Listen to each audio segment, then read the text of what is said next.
matters who's reading them to get a meaning out of it. And it gives millions of meanings, the book. Millions of people have read AA and thrown it away, and millions of people have read AA and found a great way of life. Yeah? So the meaning is a living book. And I believe it really does a wonderful job of describing the problem, as you'd say. And yet when I was first introduced to it, I was reading about the problem as the problem. That was the dilemma. Yes? The problem itself was entertaining ideas about its activities. with no sense of that being so. So the problem was studying the problem. And then I got introduced to this idea. And I went back to the book, and it was totally a new living book. Every time it mentioned the word self, the small s, I saw it as it just downloaded all new information. It triggered like a whole avalanche of new information about self that I had read it hundreds of times and it never had ignited that. Yeah? And then my whole feeling of the program changed. And I had no one to help me change it in the program. It just changed. As I was entertaining what was happening, I was entertaining it through the frame of AA. And I saw it like in a new light. Yeah? From all the people, what they had told me, I saw that, not that there's anyone wrong, but something, it didn't fit me. And I felt like, wow, this tastes right. Yeah? And so in the way they describe it in recovery is that the root of the problem for an alcoholic or an addict is the activity of mind called obsessing with self. They tend to look at everything as how it pertains to them. It's very self-centered, self is the center. It's self-seeking and frightened. So it's moving, but it's afraid what it's moving towards will move away when it gets there, or what it has it will lose. So it lives in a perpetual state of anxiety, and it's agitated, the mind, so it's seeking to get relief. Yeah? And what you really want to get relief from are the effects of alcoholism. And so when people come into recovery, they think heroin or drinking is the problem. Yes? But the book points out to us that those are just symptoms of the real problem, which is alcoholism. And then I found that my first solution to alcoholism was drinking. When I drank, I got relief from this mental state of alcoholism. And it is a mental state. It's just a frame within the bigger frame called self-centeredness. It's just another frame called alcoholism. It's one of the more, I'd say, stronger ones here. Yeah, there's a lot of other people who have different frames, but alcoholism is a really nasty one. When it has the mental process, it creates a lot of suffering, exquisite suffering, for itself and for others who are involved with it. Yeah, it has no discrimination who it hurts. Yeah? If anyone shows up in your life, they are going to possibly be hurt badly by alcoholism, not just you drinking. So it's like projectile vomiting, Well, who's ever in the room gets hit. So when you come into recovery, and most people never come in here out of volition, they don't decide to come to AA really. They get forced to. In other words, every square of the game board's been covered, and you've been pushed into a little thing, a little last square, and then suddenly grace occurs, and through like what happened with me, I was just sitting in a caravan, with another guy who I didn't know, and I'd been drinking for 4 days, and I had drunk myself dumb. I couldn't put a couple of sentences together. It was like a sitcom TV show, even simpler than that. And I was dumb. I was in a haze of ignorance, and I was just drinking vodka. And I didn't even really like alcohol, but I couldn't get drugs. I had no more money. I had no one who'd lend me money, and I had no desire to work for any money. So I was drinking. And I was just sitting there. It was like a regular day at the office. no big consequences, no big circumstances. I had been run over by cars, I'd been shot at, nothing like that. It was just drinking, waiting for this guy, hopefully you'd have money, come, and maybe we could get some drugs. But what happened is, I saw this guy, and I looked at him, and he had a big bulbous nose and varicose veins on his face. And I saw him as a bum, like a bum. And for some reason, when I saw him looking, it looked like he was looking at me like I was a bum. And for some reason, that stopped the selfing. Yeah? And something opened up, like a portal. A portal or a hole. I would say to another dimension of mind other than self-centeredness. I call it grace, really. Some grace occurred. And some information downloaded. And it was like a CNN news flash. Yeah? No story, just a headline. And the headline was, I'm screwed. Yeah? It was just like, I'm fucked. And I'd been fucked for quite a while. But it was news to me, literally. I was like, fuck, I'm fucked. I mean, everyone who knew me knew I'd been screwed for quite a while, but it was really like, it just seemed to happen to me. It's been my state for years, but it was like, wow, I'm screwed. And so the alcohol was there, the gay vodka, but I didn't pick it up. And my mind said, I asked the guy, where's there a phone? Because at that, there was no cell phones back then. And he said, there's a phone down outside. So I went there, I had a couple bits of change, and I called a program of recovery that I had spent 2 years in just 10 months before I graduated. They had told me that period of my life, though it was rather long, was over, everything was going to be great, and it didn't pan out that way. I was back to where I'd been, but worse. So I called them up, and I had some humility. I was startled into some submission. And I asked them, can I come back? I wanted to go back to the program. And they said, no. They said, you can't come back. Because they'd been getting my newsletter. They had heard about what had happened to me, I think. And they said, you can come back in a month and get interviewed again, which means they could say no, I guess. So that was, and then some honesty came in, and I said, hey, I don't think I have a month. I don't think I have a month out here left. It's going to be over physically. I felt terminal. Something was going to complete. Yeah. So I called up a woman and I talked her into picking me back up from the city. And in that hour and a half, I recovered from that moment of clarity. I wanted to drink again and use, but she wouldn't have any of it. And she said, "Hey, do you want a place to stay tonight?" And I did. I was, I was homeless basically. And I didn't know where I was going to go or be. I had no money. So she says, you want a place to stay tonight? And that seemed very attractive to me. I said, yeah, I do. And she says, you got to go to a recovery meeting. That's the stipulation or the requirement. So I figured, hey, that's 1 hour. I can do that on my head for a night's sleep. It's a pretty good deal. Yeah. So I said, all right, I'll go. And she took me to my first recovery meeting, 1988, March 21st. And I went in there with no intention of launching into a life of sobriety.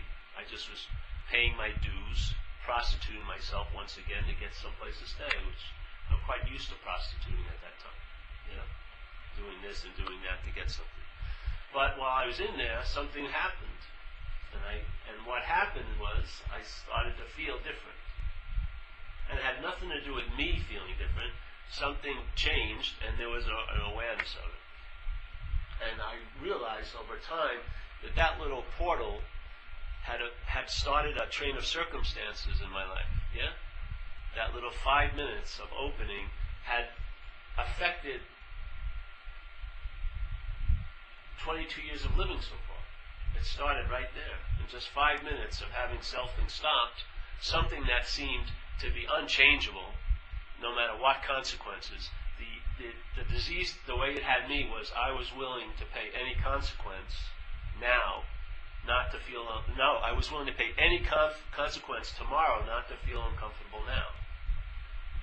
Yeah? So the discomfort was paramount to get some relief from. So if I knew it was going to end me up in jail, I didn't care.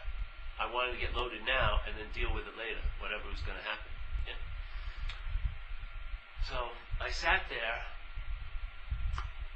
and she picked me up. It was a men's meeting. She couldn't come in, so she dropped me off and picked me up. I went to her house, and when I got home, I tried to sleep, and a sort of a miracle happened at night.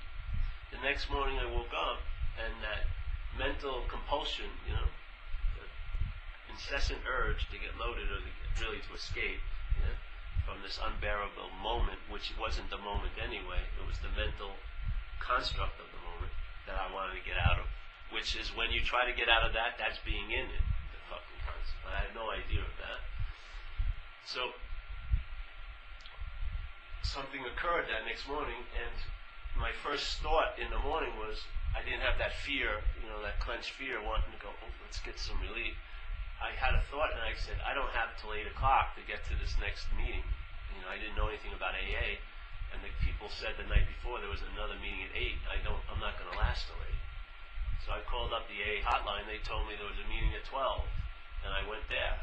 And I've been going to recovery ever since. And that bondage to the idea, at least one of the major effects of the bondage to self in my life was broken, the alcoholism. Yeah? That incredible loop of making decisions based on self, setting off trains of circumstances that bring you misfortune, you feel you don't deserve, you get resentful, make another decision based on self, more trains of circumstances, more misfortune, more resentment, and you need relief in that loop, so you get loaded against all evidence. You know it's insane, but you can't help yourself. You're powerless. You're addicted to that idea of being a self. But over time in AA, doing this program, what it did for me is it retrieved all of my auctioned off attention, all of my interest that was in the past, keeping secrets and not dealing and confronting amends I had to make and all the shit that I had seemed to have done. Because in this identification of self, you are the doer. You are the doer of all the actions that ever happened through this apparatus. You believe it was you. Even when they say you were powerless over this thing called alcoholism, you still believe you're the doer of all those behaviors. Yeah? The guilt and shame is quite unbearable. So, by doing the program, that interest and attention, which was all spent in there, you know, past and future, worrying incessantly what was going to happen to me, and then trying not to feel and think about all those shitty things I thought I did. Yeah? And there were some that I did that there's no way in hell I'd ever be released from that courtroom of my head. I was guilty. That was that. Yes? I didn't give my mother that money when I had it. That was that. There was no if, and, or buts. I was stamped, you're guilty. Yes? So it had to be brought up into a court of light, in a sense, to be annulled. It's not gonna. You're not gonna get probation or anything in this court. You're convicted, and you're just gonna suffer. So I practiced AA, and it retrieved my attention and interest. I did the steps.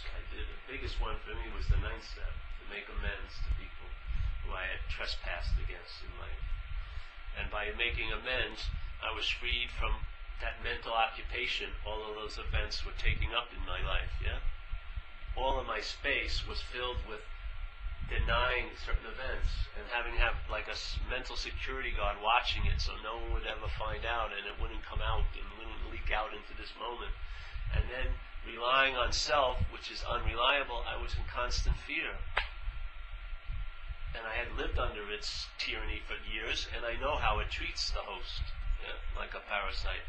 If I woke up believing I was self, I was scared shit of what the day was going to entail, because I usually ended up getting arrested sooner or later. I would go out with the idea I just wanted to have fun, you know, and by 12 o'clock I'd be in the county jail.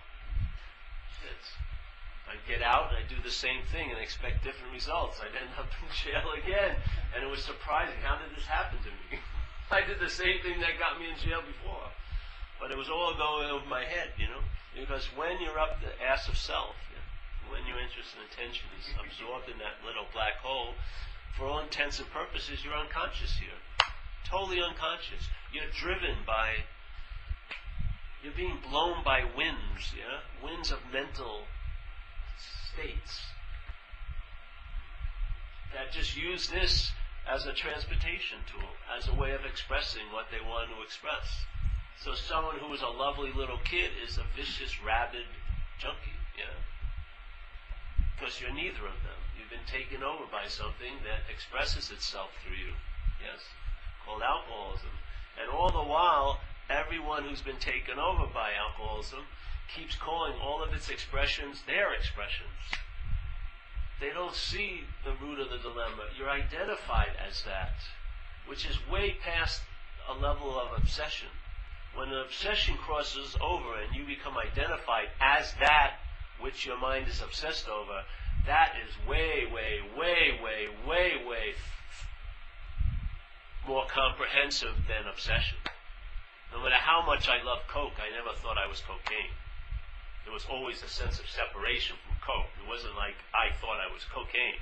But I'm thinking I am that, which I'm not. Yes?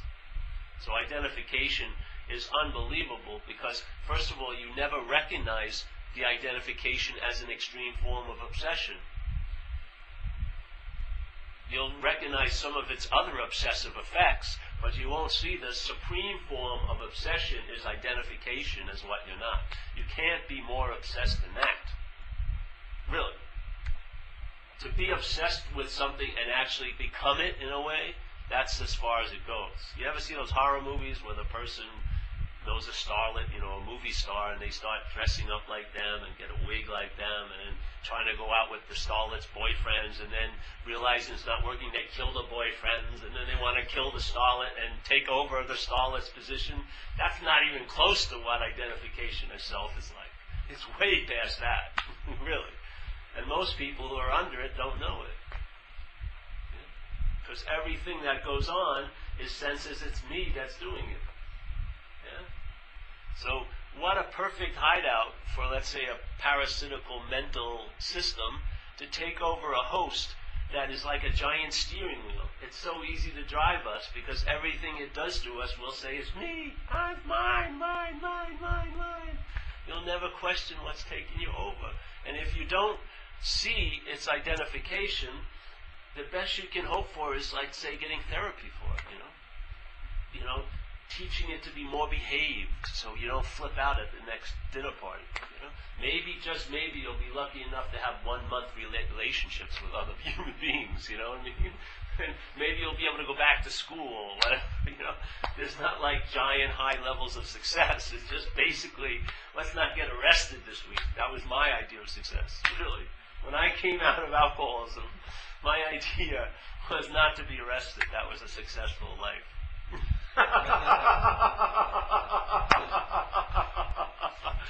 And we call living on the edge, shooting up and all this shit. But living on the edge is receiving unconditional love. That's unbearable to an alcoholic mind. Because they are so sure that they don't deserve anything. Yes? It's unbearable when someone holds that lovely space for them. It's getting run around and getting shot at is nothing. It's really receiving love and recognizing it's okay. You almost want to just implode in a cry, because your whole life has been keeping that out just to be right. You're bad. Yeah? So you're like the mouth of the cell door. It's a very small mouth. You let very little in, yet you're bitching for a lot. It's very painful because you'll bitch and bitch to have something, but when it shows up, you destroy it. You can't handle it because it's causing you to question how right you are. If you feel you're worthless and someone's valuing you, it's unbearable to that head.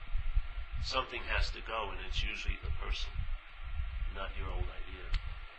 So I started to practice AA with a zeal, because when I came in, I realized what the book described as the problem. I had been living it.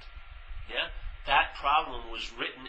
That description of the problem was written in blood, really, in my life. It was so deeply etched, I couldn't believe I had missed it. Yeah, but when I got stepped out and they described what it's like to be an alcoholic, I identified with every freaking description.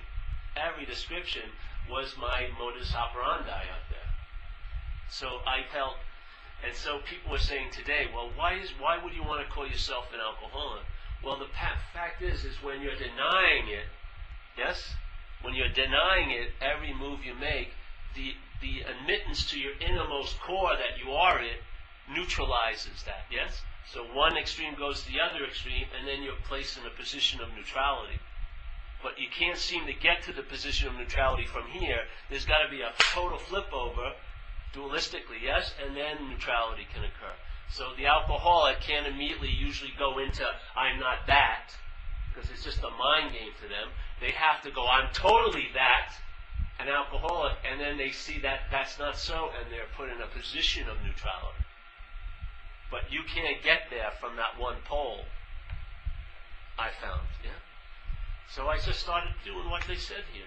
And, that's why when I was talking to that guy yesterday, he has a lot of money, he's got a lot of free time, but he doesn't seem to be too happy. So just do some service for someone else. Instead of working on you so much, just help a stranger, and you'll be amazed what will happen to you. There'll be a sample of being out of self, because your interest will be on them instead of you. Yes? That light that's constantly spotlighting you, even in your great noble endeavor of growing, which is just another obsessing with self, will be put on someone else, and you'll feel available for a change. Yeah, you'll be there. And then if you're available, you'll sense the presence that's available, only when and where availability is, which is what we call now. Yeah? And that's the most soothing medicine of all. A conscious contact as that spirit. Not an experience, yeah? Not another phenomena, but a contact. In other words, the seeing of your day is from there. Not the looking of your day finds a spiritual experience, but the seeing of your day is that spirit, yeah? So it's not on the level, for me, it's not on the level of experiences. I don't want experiences. I had a lady that was what they call a light junkie in this group I was in, the Course in Miracles, with this cult I was in. And she was, in that society, she was like held in very high esteem, because she was getting tons of infusions of light and just going off at every meeting and laughing like crazy and just bright as the sun. And she'd been doing this for 5 years, and she said to me, it doesn't mean anything. Save yourself some time.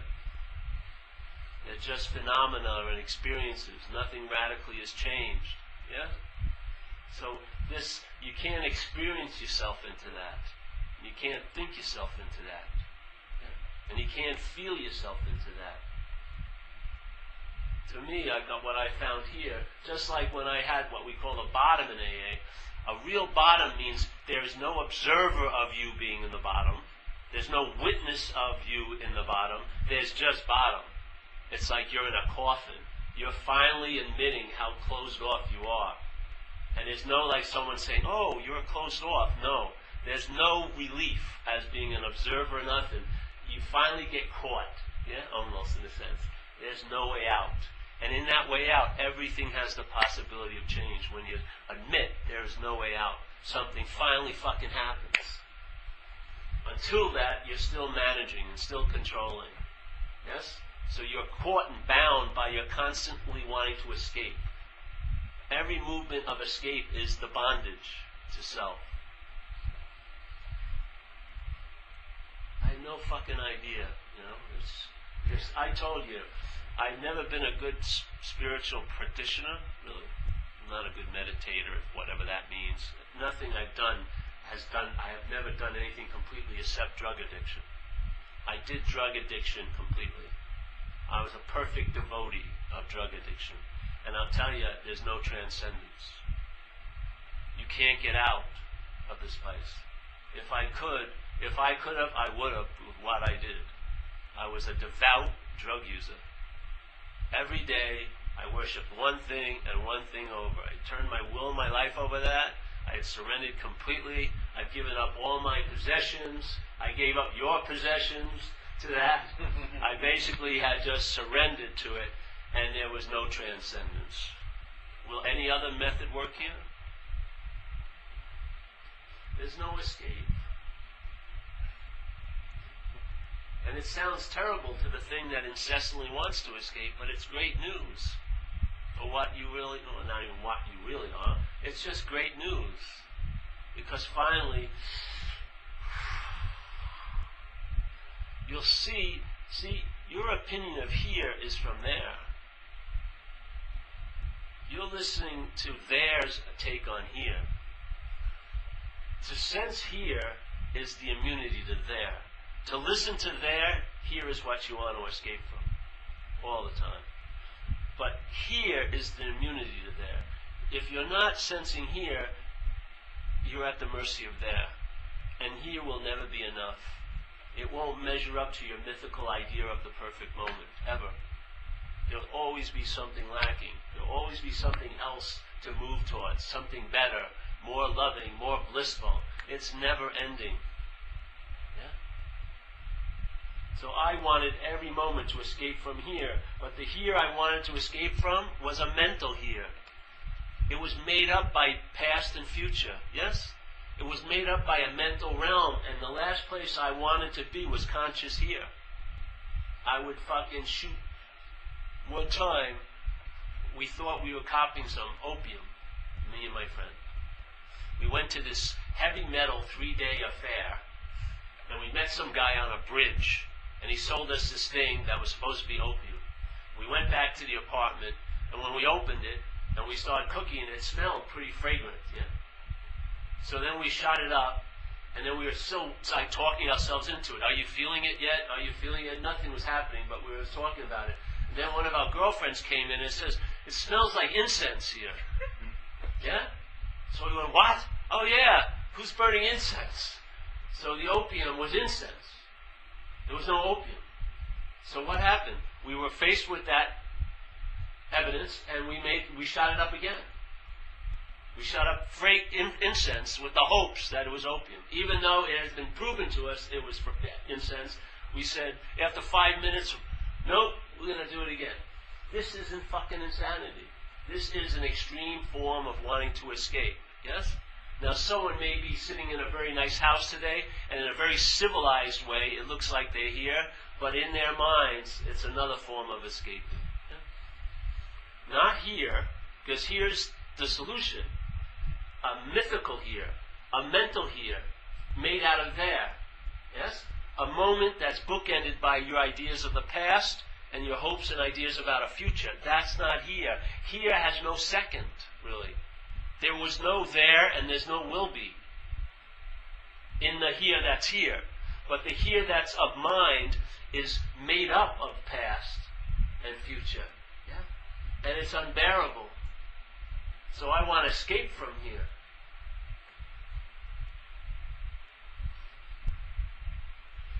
It was so scary to be conscious now when I was out there. I thought this giant wall was going to collapse on me if I was caught without drugs in me. I was fucking petrified of being conscious. Yeah? Of here. But it wasn't the here that I've always been in. It was a mental presentation of here, made out of there and then. Jesus, I auctioned my whole life to an imaginary idea, in a sense. And of course, I didn't auction it. This was the play of this place. So now I've been in this recovery for 22 years, and what the hell, you know? I fell upon something that hadn't been offered in the program of recovery. I'd never heard it put this way. And it's now being mixed with Advaita. But I really truly believe the root of the dilemma is identification as self. It's a verb. It's not something that you were tattooed with 20 years ago, and now it's become a noun. It's a verb. It's an active mental process called selfing that produces an illusion that you're a noun here. That you're the noun that all of life is happening to. Yeah. Instead of feeling life happening through, it's seen as it's happening to, or for, or by, or as, yes? You. But it's very rarely felt like it's happening through.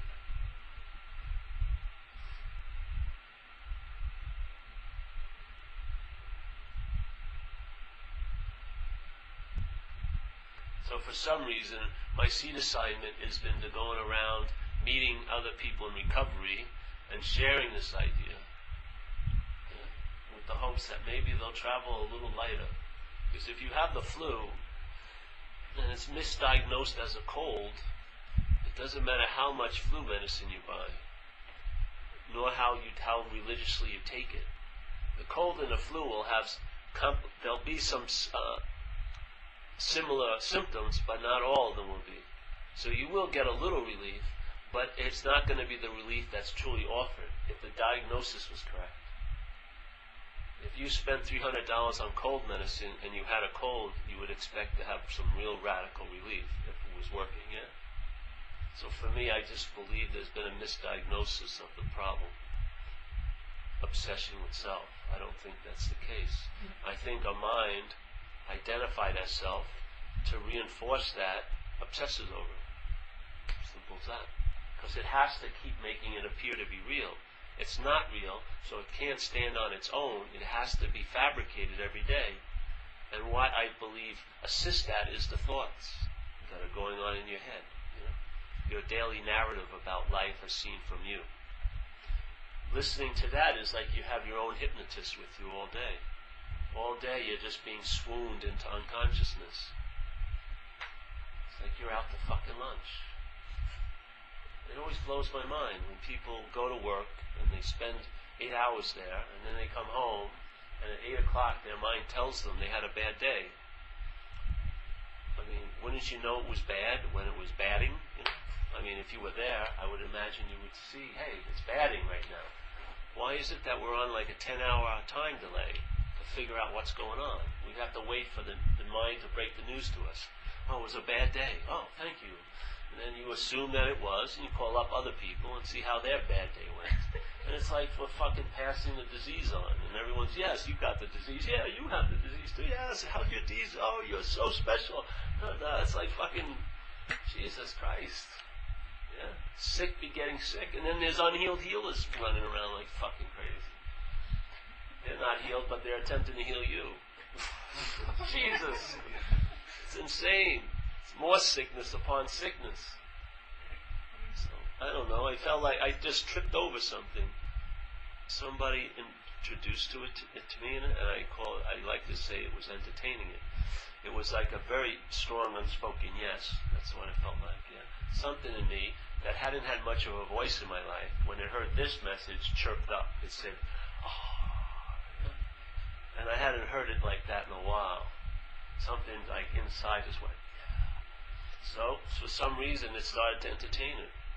And as it was entertaining it, things were dawning on it, yeah? More and more dawning, more and more dawning. And what didn't make sense started making sense. And what wasn't seen started to be seen. Yeah? And then I started realizing that there's no way I could be out of the moment, so why try to be in it? Yeah? Why do I want another book that tells me how to get into the moment when I can't be out of the moment? And have you ever finished a self-help book? I don't think I have. You always read a few chapters and you go to the next self-help book. Let's see. But these books about getting into the moment, that's ridiculous. It's just reaffirming the lie that you could be out of the moment. And that's the mental realm. The mental realm is entertaining impossibilities. That you can be out of the moment. That something different could have happened in the past. Yes? And then speculating like a crazy fucking weatherman what it's going to be like for you in the future. You know, it's always stormy weather. So even if you're having a really nice day, you can't enjoy it because your worry tomorrow probably won't be as nice. Yes? Jeez, it's incredible. I entertained it, and I'll tell you, if you've ever been a junkie, junkies are very pragmatic. You know? When I shut up, I wanted to get something. I wanted a bang. It was very simple, very direct communication. Big sensation. All right, I understand that. Yeah? I don't like these promises of, well, if you purify yourself in lifetimes and something, fuck that. I want relief now. Yeah? And I don't want to have to do much for it. Yeah? And this is a beautiful message because it just tells me I'm not that which is seeking for something. And so a relaxation can come over me. And I find relaxing or surrendering from the path is the true path in a sense. Yeah? The path that does not have one step. that has no marks, there's no imprints, there's no impressions. You're always prior to anything that's arising. Always. There's never one time that something arises before you. Yeah? Not once, ever. Whatever is arising is in front of you. You're seeing it. Whatever arises is in front of you. You are seeing it. Nothing happens that way. You are that blatant seeing. It's not an effort for it, it's its nature. It's not a doing, and it's not a having. It's just a being. Awareness is being, awareness seen. Yeah? Here. We call it being, but to me it's the being of seeing. Yeah? When I feel good, it's being seen. When I feel bad, it's been seen. Every freaking thought I've ever entertained was seen. Every sensation that happened through the body was seen. Before it was dissected and interpreted, dualistically separated, all of that activity was seen. Nothing came before the table that's laid out.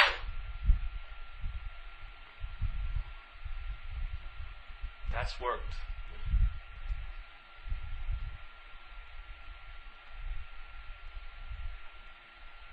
And that's that. What else are you going to do? Take 8 more hours of retreats? What's the point? There's more fun in the pool anyway. More fucking fun. Has anything changed? Has any meeting you've ever gone to, was there no seeing before you came, and then suddenly there was a seeing, and then there may have been an experience of seeing when you're in the meeting, but there's always been seeing. Yeah? Before you went to the meeting, during the meeting, after the meeting, it's fine, because this is written out. If you go to meetings, you go to meetings. Yeah? That's the nature. It's like here, this is just a whole set of impressions that get imprinted on a screen of time and space. And it's called a life of this action figure. Yeah? The conditionings, where you came from, your DNA, all this stuff creates impressions. Those impressions get placed against the paper of time and space here, and they leave a mark, and that's your life. You have kids, you don't have kids. You have money, you don't have money. They're all just impressions, mental impressions imprinting themselves on a screen. But all of that is follows the seeing, and none of that affects the seeing. The most heinous act that you've seen to have ever committed has left no impression on seeing.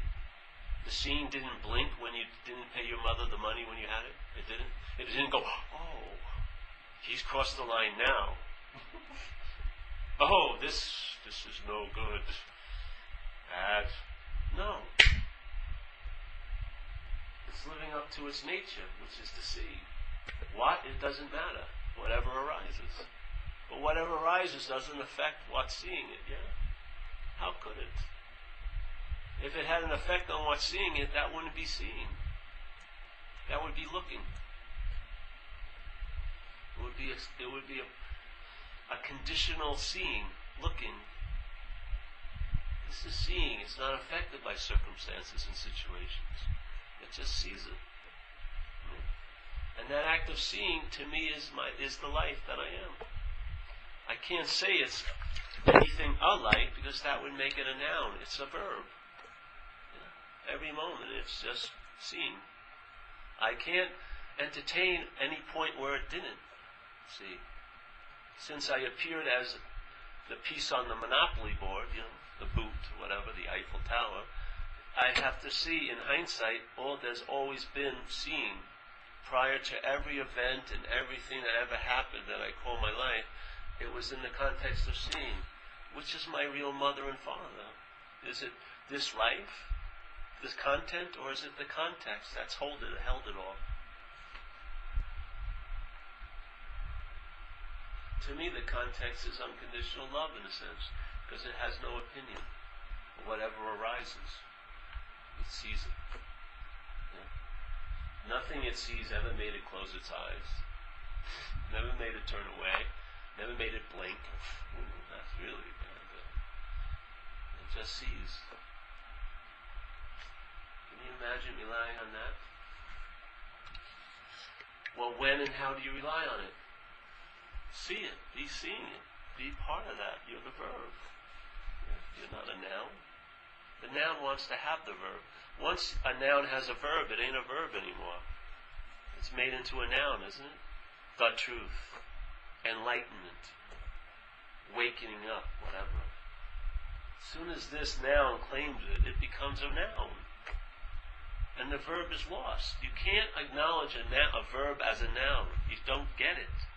There's no way a noun can sense the movement and really sense and see the movement of verbing, because it's a noun. It's a structured, conceptual little honeycomb. Every time it senses the wind, it feels it senses the wind as the wall. Yeah? It doesn't sense the wind as the wind. When wind's blowing through the beehive, all the walls think the wind's hitting that. That's not it. There's wind, but it's interpreting it wrong in a sense. Yeah? You know that wind. So like in AA, we did this stuff called service to get out of this self. Yeah? It's a nice free sample. And then at times I would do it, and how I describe it is, there you are in that self things, and then you would put some interest on someone else. Yeah? And that would bring you out of that self thing, and you'd feel available. Usually people would describe it as, I felt big, spacious, or light. It's just availability. That's what availability is like, yeah? When the noun is derobed and the verb shines through, yeah? And then when that availability was so, I sensed the presence. How can you not? Yeah? And then what has occurred a lot of times, this would regroup, and I would look at that as an experience I had. I had this experience of being available to this newcomer, and I felt the presence of a higher power when I was doing that. But after hundreds of times of this, more than hundreds of times, and this could change your attitude like that, 5 minutes. You could have a huge story going on and do some service, and in less than 10 minutes, gratitude would arise. It was an incredible antidote, but it was still being misread. And at one point, I had that, did some service, sensed the availability, sensed the presence, and there was a recognition, I'm that, in a sense, by saying, I'm not this. Yeah? I'm that presence that was being seen as a destination for the self that I'm not. Yeah? Then what happens is, instead of being self that's closed down and having to do something to get available, and having to do something to maybe feel a presence, you're now the presence that makes you always available, and you're of service. That's the nature of presence. It's of service because it's available. And really, that's all we're looking for. When you look at someone and you're holding the space for them to be everything that they're not, that's availability. And there's a presence there. And it has nothing to do with your little voice box. Oh, I'm being present. Nothing. It seems to be really against your will most of the time. You're totally being overridden by something. And then there's usually just either you resist it like crazy or you give up. You say, fuck it. Basically. I'm yours in a sense, whatever. It doesn't have to be joyous. You know what I mean? It's alright. I got it. Isn't it a different state? Yeah? If you're that presence, it's a totally different state than having an experience of presence. It becomes consistent.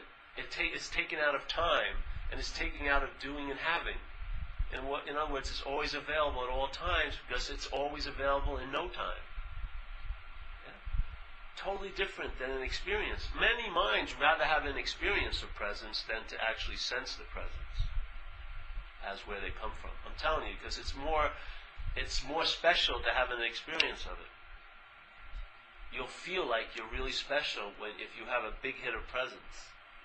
It'll feel like you've been lifted up. You have been lifted up to a height unknown by any other person who's not as special as you. Yeah? It's incredible. But just presence is like dog shit presence. It's nothing special. It's just being on all the time. But you get weaned off of the addiction to experiences and phenomena. You lose interest in it. You don't really care. That advertising that you've missed out on something is pointless. It's like, I've never missed out on anything. Yeah? All that seeking and all that activity gets very tamed. Because you just sense what you're really looking for in all that activity. You sense satisfaction instead of the search for satisfaction. You sense satisfaction. And I'll tell you, you want to say, oh, you need a spiritual truth and everything. All you need is to feel satisfied. If you'll feel satisfied, a lot of, quote-unquote, your behavior will change. Because most of it's based on irritability, restlessness, and discontent. You're just not fucking satisfied. Really. I mean, you can get into all the metaphysical descriptions. You're just not happy. You know? You've tried every formula they offer here, and it hasn't worked out for you.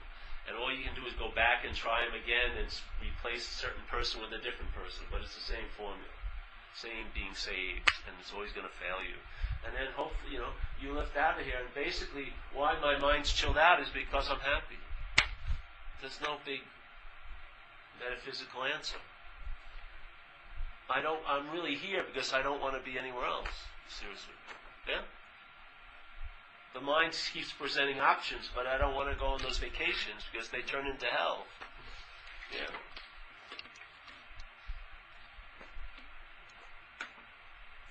Yeah, it's so nice.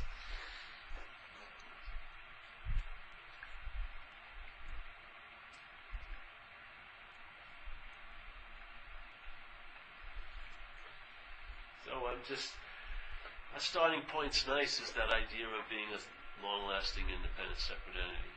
Because I believe, really, that is the main frame of these mental states we can entertain. They're all the mental states we can entertain as a self is framed by self-centeredness. I really, truly believe it's a limited system. It's a very small lens.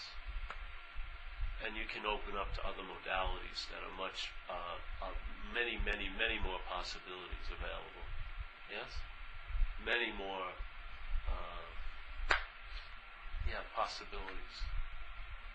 Not I will be okay, but there's a sense of okayness now. Yeah? And it's not based on what you did or didn't do, so you can't lose it because you never had it. Yes? It's not something that you acquired by any doing. Therefore, it neuters or freezes the idea that whatever I have, I can entertain, I can lose. Because I have it. Yeah? It takes that right out. You don't have it, therefore you can't lose it. The whole dualistic system of mind, it short circuits. Yeah? And truly, the greatest to me short circuit is I'm not that. It takes it totally out of the dualistic thing of I'm not that, therefore I am. No, don't even go there. I'm not that. That's it. That to me is the act of what I am, seeing. Seeing what's arising. What's arising, I'm not, obviously. So the conclusion in the seeing is I'm not that. Where do you have to go to be what you are? That's what you are. The seeing of I'm not that. And it's a verb. So you can't settle in on it. You can't lay your head on it. You can't move in and call it yours. You can't privatize it. You can't own it. You can't fucking teach it. All you can do is maybe point it out. Even that's clumsy.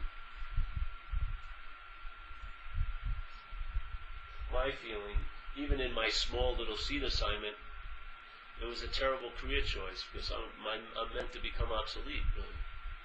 There's no point for me in this job. Because if I'm successful, you won't come back. Literally. Unless you like me, that's fine, but you won't need anything.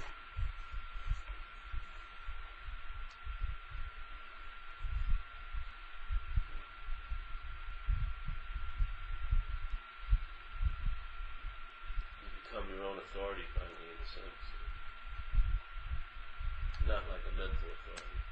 But you recognize blue is blue and red is red. If you need any more someone is sort of, confirm that seeing, you see it. Yeah? To me, that's confirmation enough. Is the seeing of it. Yeah? It's not the emphasis on the red, it's the seeing. The seeing you can be sure of. It's always the context of every event you've been in. It's been seen. Yeah? But not by you. You have been seen just like that chair has been seen in the event. You have been seen by seeing. This object has been noted by seeing. In a sense, this object is meditated by the seeing. Yeah? By the seeing occurring through it is, to me, the highest form of meditation. Because that seeing is constantly, prior to even breathing, that's the seeing. And it's not a dualistic movement. It's not an inhale-exhale. It's totally on without any deviation. It's always so. So it's hard to recognize it.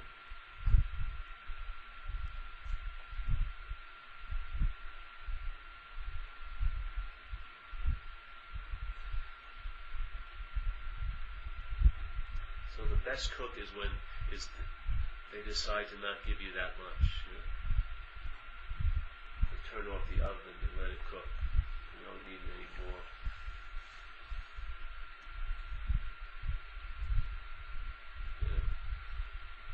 To go over and over and over it again to dry out the meat.